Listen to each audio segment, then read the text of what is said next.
Alhamdulillah, wassalatu wassalamu ala Sayyidina Rasulillah wa ala alihi wa sahbihi man wala wa ba'd. Assalamu alaikum wa rahmatullahi wa barakatuh, and welcome to our journey through the Quran.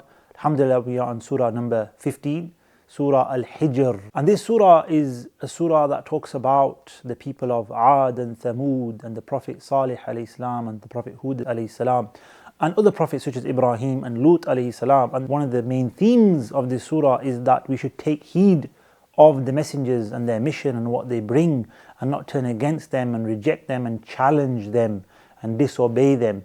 This is one of the core themes of this surah, and how that is a recurring theme of the previous people. So as the final ummah and the followers of the Prophet ﷺ, we should not make the same mistakes and fall into the same traps as though that came before us. And one of the themes of this surah is also the preservation of the Quran, and how Allah subhanahu wa ta'ala will make sure no change or alteration occurs. Allah says in the Quran, the ayah that is often quoted, "Inna nahnu nazzalna dhikra wa inna lahu lahafidhun." Surely it is we, the royal we, that Allah subhanahu wa ta'ala sent down this reminder, the dhikr, from the names of the Quran, and surely it is us that will be the ones who preserve it. This is the royal we. Allah is the one that will look after and preserve the hifz of the Quran. And this is an important concept and a theme mentioned throughout the Quran of its inimitability, its miraculous nature, and it having no mistakes, and it being preserved till the end of time by Allah subhanahu wa ta'ala Himself. So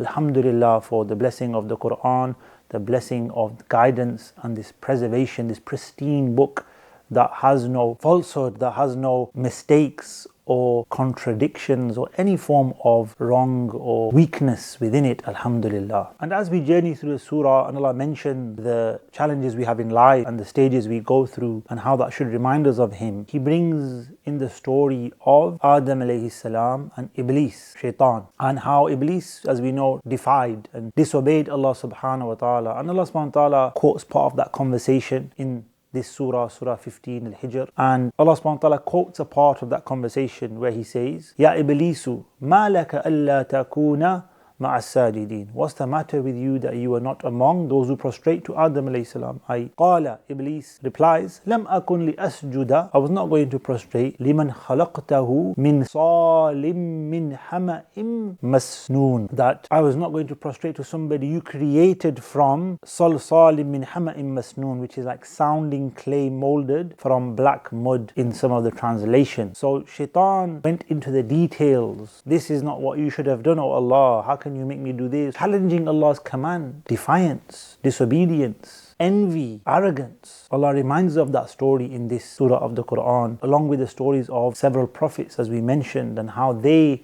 turned against their prophets. And in particular, the story of Lut alayhi salam, the nephew of Ibrahim alayhi salam. Allah mentions how the angels first came to Ibrahim alayhi salam, the daif, the guests of Ibrahim alayhi salam, and he fed them, or he wanted to feed them, but they weren't normal guests, and he realized they were angels, and then they said, "We are sent to Lut and we're going to punish them." The nudity and bad behavior that they did and immorality that they carried out, the people of Lut alayhi salam, and how they were destroyed and the angels crushed the city that they lived in. So this is one of the stories mentioned, and the ayah is mentioned about them. لَعَمْرُكَ, by your life, innahum lafi sakratihim ya'mahun, that they are in their intoxication of lusts and nudity and desires, ya'mahun, totally lost. They are just, wandering astray and oblivious, as people are in today's world, oblivious of realities, fantasy worlds and imaginations and lusts and desires. And this is the nature of the world that is around us. Get away from this. Wake up to reality. Allah swears an oath by the life of the Prophet ﷺ about the people of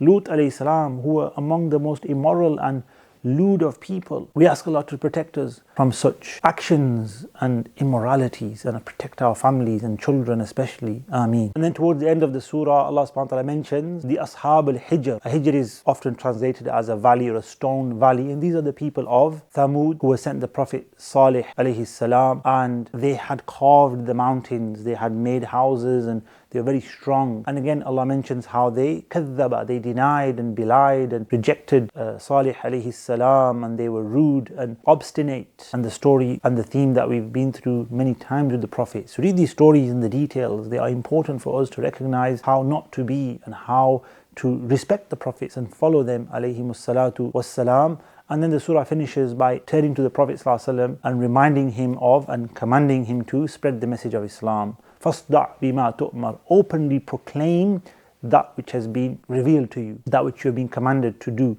So this was the actual command that made the da'wah public in the beginning of Islam, the beginning of revelation. After a few years, the Prophet went public and he went to Mount Safa and he called the people to Islam, he called them to Tawheed. It was after the revelation of this ayah of Surah Al-Hijr, which is at the end of the surah, and it finishes with وَعْبُدْ رَبَّكَ حَتَّى يَأْتِيَكَ الْيَقِينَ, and continue to worship your Lord until certainty, i.e. death, comes to you. May Allah subhanahu wa ta'ala give us yaqeen in our hearts, give us worship of Allah, and keep us worshipping Him to our very last moment. Alhamdulillah.